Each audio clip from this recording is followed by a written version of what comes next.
Hi friends. Nandamuri Kalyanram cine ఇండస్ట్రీలో తనకంటూ ఒక స్పెషల్ గుర్తింపునైతే తెచ్చుకున్నారనమాట.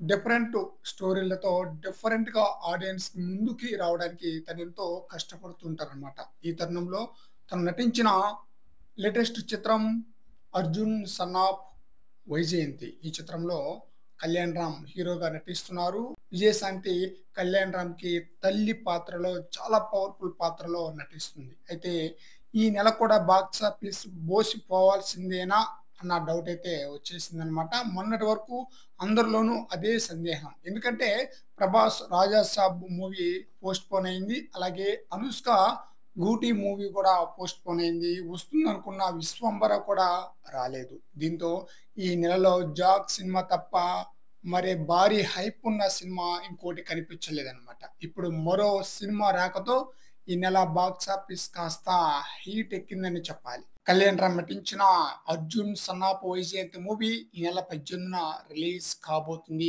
మూవీ యూనిట్ వాళ్ళు అఫీషియల్‌గా పోస్టర్‌ని కూడా రిలీజ్ చేశారు. కళ్యాణ్ రామ్ రాకతో ఈ నెల బాక్స్ ఆఫీస్ కాస్త వెయిట్ పెరిగింది. మరీ ముఖ్యంగా సాలిడ్‌గా సమ్మర్ హాలిడేస్ మొదలయ్యే టైంకు ఈ సినిమా రిలీజ్ కాబోతుంది.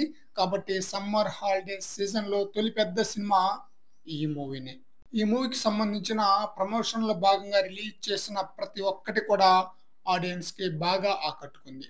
ఈ మూవీ యొక్క ఫస్ట్ లుక్ గాని, టీజర్‌కి గాని మంచి రెస్పాన్స్ అయితే వచ్చింది. సాంగ్ కూడా మంచి రెస్పాన్స్ అయితే వచ్చిందనమాట. ఈ చిత్రంలో సాయి మంజ్రేకర్ హీరోయిన్‌గా నటిస్తూ ఉంటే, సోహెల్ ఖాన్ విలన్ పాత్రలో నటిస్తున్నారు. అజనీష్ లోక్నాథ్ ఈ మూవీకి మ్యూజిక్ అందిస్తున్నారు. ప్రదీప్ చిలుకూరి డైరెక్టర్ అన్నమాట ఈ మూవీకి. మరి చూద్దాం ఈ మూవీ ఏ రేంజ్‌లో ఆడియన్స్‌ని మెప్పించి ఎలాంటి హిట్ అందుకుంటుందనేది. ఫ్రెండ్స్, ఈ వీడియోపై మీ యొక్క అభిప్రాయాన్ని కామెంట్ సెక్షన్‌లో తెలియజేయండి ఫ్రెండ్స్.